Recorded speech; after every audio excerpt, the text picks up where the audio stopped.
going to have so much fun together.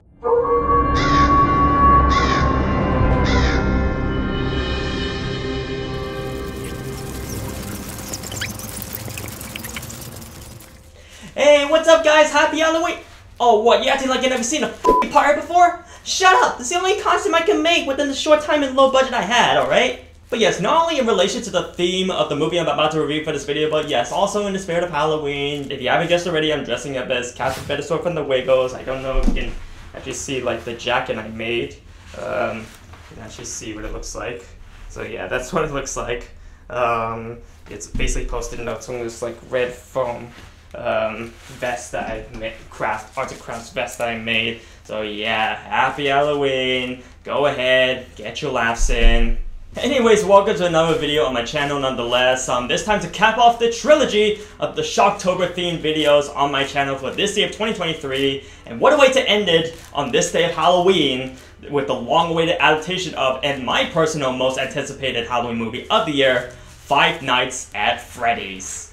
Based on the famous video game franchise of the same name, Five Nights at Freddy's focuses on Mike Schmidt, who accepts a new job as the nighttime security guard for the abandoned family entertainment center Freddy Fazbear's Pizza, discovering that its 4, actually 6, animatronic mascots come alive and are prone to murder, and must avoid being confronted by them. So this movie was announced all the way back 8 years ago, back in 2015, and got picked up by Jason Blum's Blumhouse Productions in 2017, and poof, here we are. Now let me get something straight here. I am a massive, big fan of not only this game, but also the subsequent games that would follow, and the eventual franchise that it would become. And, you know, though not that extremely passionate or devoted as some others within the Five Nights at Freddy's community might be, you know, not that kind, though. But as someone who's pretty much mostly only seen all the big YouTubers play these games, and up to this point, actually, minor confession, I've never actually played a Five Nights at Freddy's game. Oh, the irony! It's too much! I've only actually played the demo versions of the first 4 games, and therefore I never actually myself played a Five Nights at Freddy's game before in full. You fucking kidding me? But I'm hoping this would mildly count because at least this gives me at least a general grasp of how the games work and, you know, the horror and fun that comes out of these games and the basic backbone and fundamentals in terms of the lore and backstory of these games. However though, even though I'm a gamer, which, yeah, you can go check out my gaming channel now live on YouTube right now, so please go check it out on YouTube right now, please. I'll send a link in the description below. So that is why, and originally I wasn't going to do this at all, but I'll basically be splitting this into 2 parts essentially. One for the more spoiler territory where I give more details and, you know, in terms of the Easter eggs and references I managed to find and spot in this movie. And the other part for the actual review in this video, where I'm gonna try my best to give my most honest opinion of this movie based on both perspectives, both as a video game movie and both as a movie itself. Giving you insights from the good, the bad,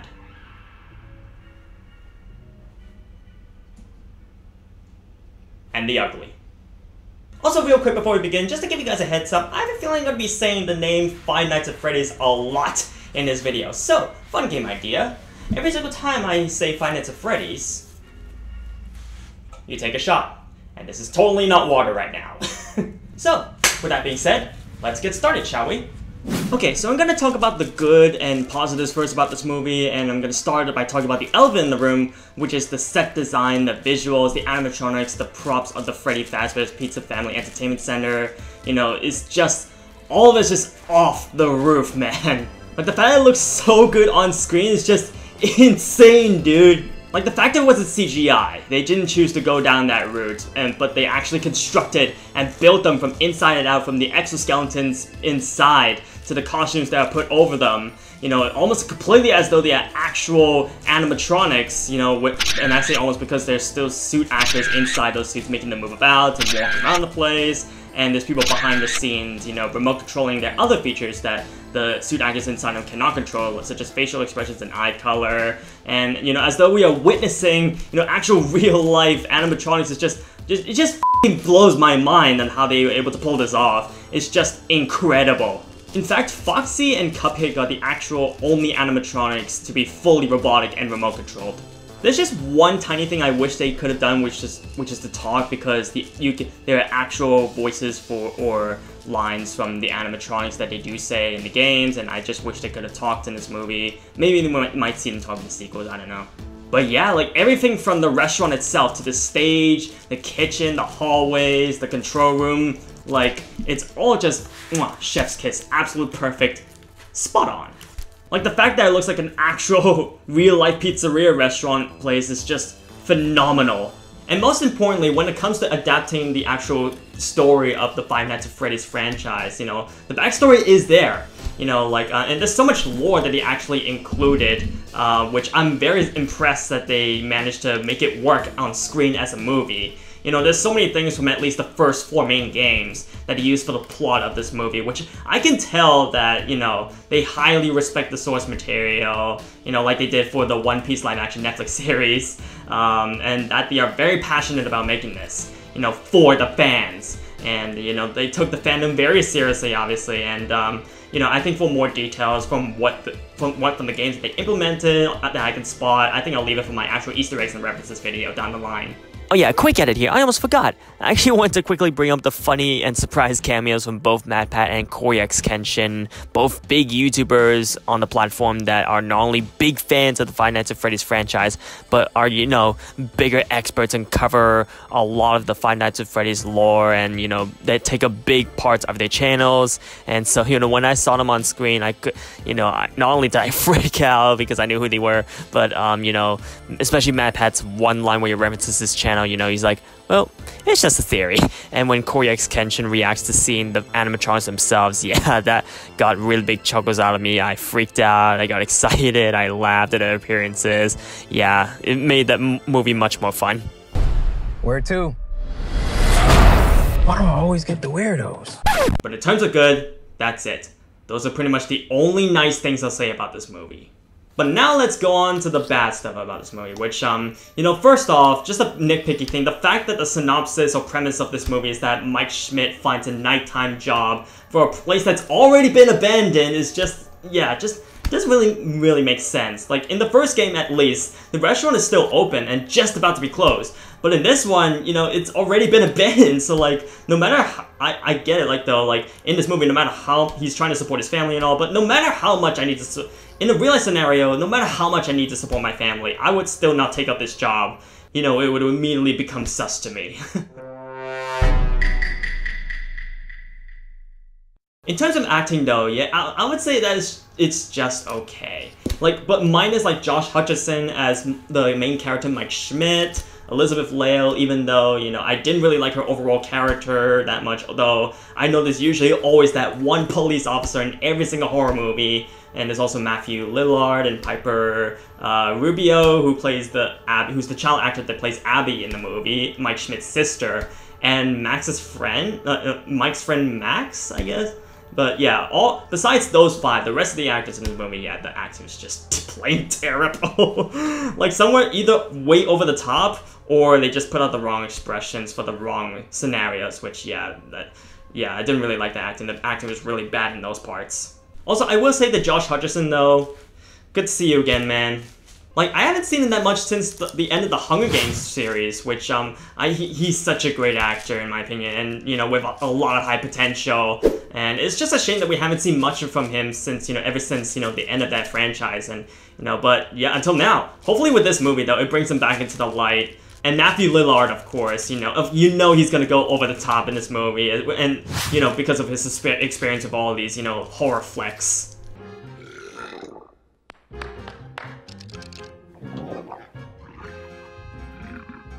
Trouble. And given this movie's almost 2-hour, 1 hour and 50-minute runtime, they tried to add things into the story that, especially with Mike Schmidt's character, background, as well as to expand upon the very basic premise from the game that this movie is adapting from. And because of that, I literally didn't care a single for anything of the story outside of the main backbone premise of the Five Nights at Freddy's story, or that it was so repetitive that I just gave up and stopped caring for it. Like, I didn't give a single about, you know, the whole child custody, that's a whole subplot in this movie between Mike, his sister, and his elitist aunt.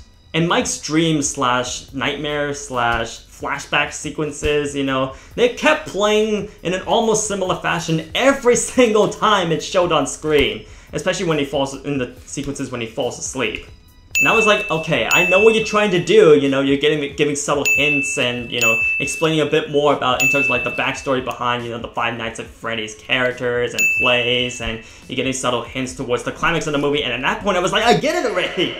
Thanks for the heads up. And as a movie, this film has writing problems in it as well. Like, there's a scene where Elizabeth Vallejo's character, Vanessa, the police character in this movie, like, literally throws away Mike's sleeping pills. Like, he needs that. You can't just do that in real life. Like, he's on actual medication. You can't just throw it away.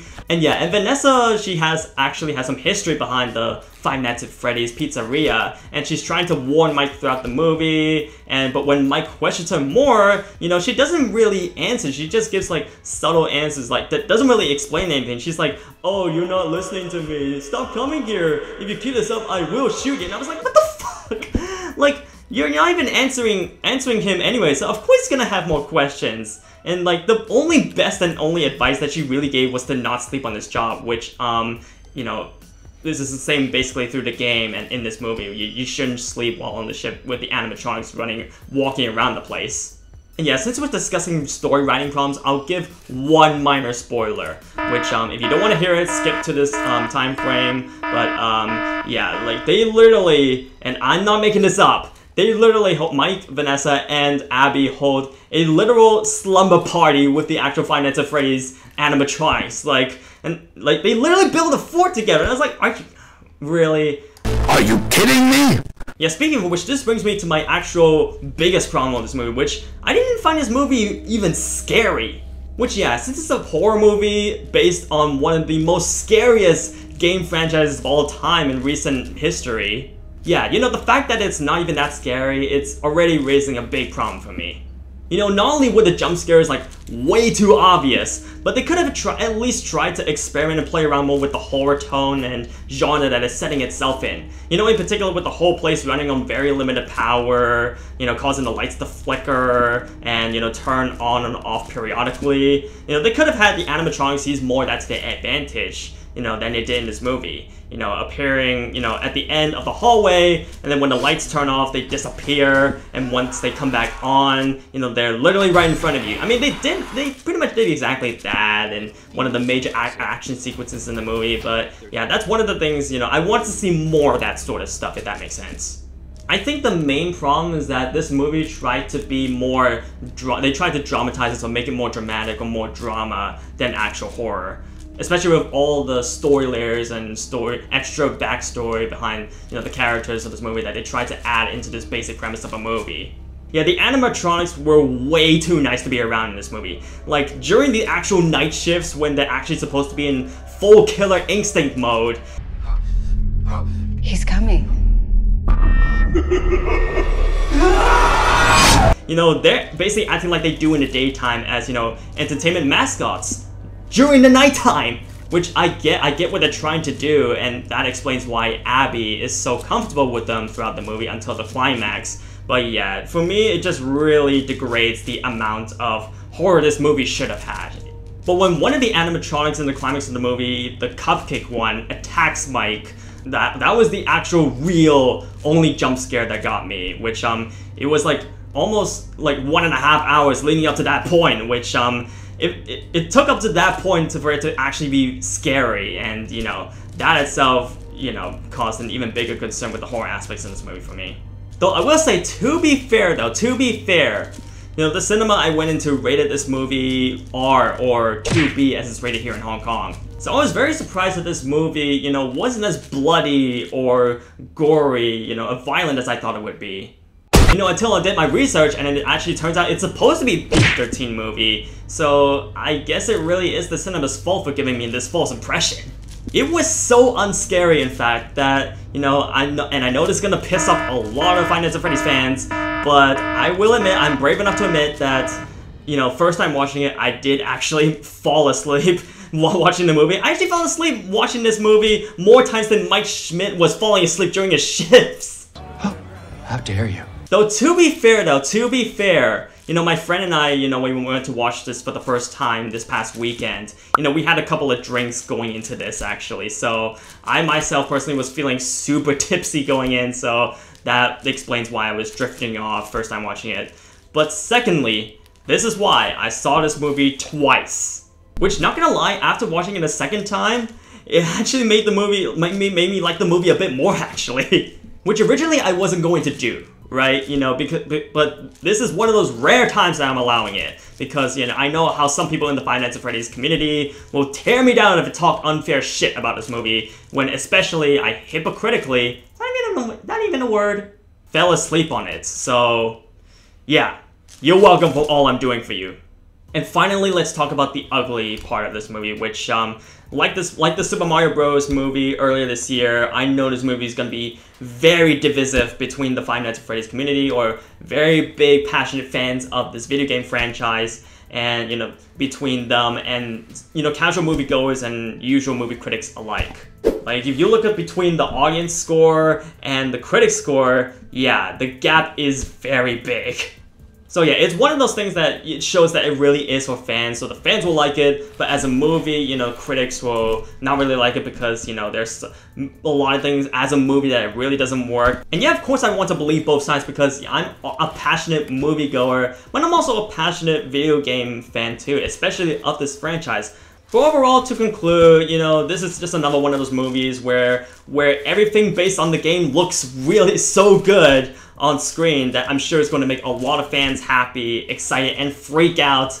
And the fact that there's quite a lot of lore and backstory from the actual games that they're adapting from, that we as fans can pick out and, notice, says a lot about how much, they took into making the whole Five Nights at Freddy's seriously, and they were very passionate about it during the process. However, as a movie, it indeed had flaws in terms of story, writing, tone, and horror aspects, which I found to be lacking a lot, which unfortunately brought this movie way down to what I would rate it as just a video game fan. And, this is another one of those where it's going to divide the critics and the fan base. But I will say, though, that we've really come a long way in terms of video game movies. Well, most still not up to that great level, but at least up to the quality of which, movie adaptations of video games nowadays have improved so much, in the last few years. And, this new Five Nights at Freddy's movie is just another example of those. And can we just agree that no matter how much you think about this movie, no matter how good or bad you think about this movie, can we all just agree that can we just all be glad that we're finally here? Because it was announced like 8 years ago, and now we're finally here. It's finally happening. They've actually managed to make a Five Nights at Freddy's movie, one that's been so development hell for so long, and now we're actually here. Like, the fact that this actually exists. Can we all just agree that, what a time that we're living to be able to see this on the big screen? So with all that being said, I'm going to give Five Nights at Freddy's a 5 out of 10 and a C+. This is the highest and nicest I'm going to give this movie. I really want to know, though, like, if you have seen the movie or have intentions of seeing this movie or not, or at least heard of it, like, what are your general thoughts on this? Like, who here is a general moviegoer? Who here is a very general fan of the Five Nights at Freddy's franchise? Or who here is a part of the Five Nights at Freddy's community and are really big fans of the franchise? Because like I said, the reception to this movie is appearing to be very divisive, like it was with the Super Mario Bros. Movie earlier this year, between, the movie critics and the game-loving audiences. So I'm really curious to know more about what your general overall consensus is about this video game movie. Especially because, again, I know how much this movie means to the Five Nights at Freddy's community themselves especially. So yeah, I really do hope that my personal and honest opinion about this movie isn't taken way too super seriously by you guys in this video, because, I mean, I have been saying this in most of my most recent videos lately, but I guess I can start that back up again. But yes, this is just my opinion. I want to emphasize that. This doesn't have to be treated as the right one for y'all. Just one out of millions. But I'm mostly interested to hear what you guys think as well. So yeah, let's just get those conversations going, y'all. And please be sure, and I know I haven't been emphasizing this a lot, but I just want to emphasize it more starting now back up again with the utmost importance to please maintain respectful and safe discussions in the comments below. And if you enjoyed this nonetheless, be sure to smash that subscribe button, please like the video, and do share this video around, with your friends and family who also may be interested in this Five Nights at Freddy's movie, all for more content on this movie channel. or just see me dress up in more crappy content such as this, which I can't believe I'm doing this shit right now. Like, look at this. Like, is this really where I'm at? Is this what I'm doing? Like, dressing up in these, like, low-budget arts and crafts style crappy content such as this for videos? Really? But anyways, thank you so much for watching, and I hope that you have a very spooky Halloween this year. Like, I know for us adults especially, that it's now just a time for us to, you know, get drunk, party, go to haunted houses and movies, and occasionally dress up from time to time. So I guess my other question I want to know from you guys is, how do you celebrate Halloween if you do? Or yeah, do you even celebrate Halloween at all? And so what do you guys do normally? Also let me know in the comments below. And again, wishing you guys a very fun Halloween night this year. So bye guys, I'll see you guys in the next one. Rhinos, roll out, take care, and yeah, have a great Halloween y'all!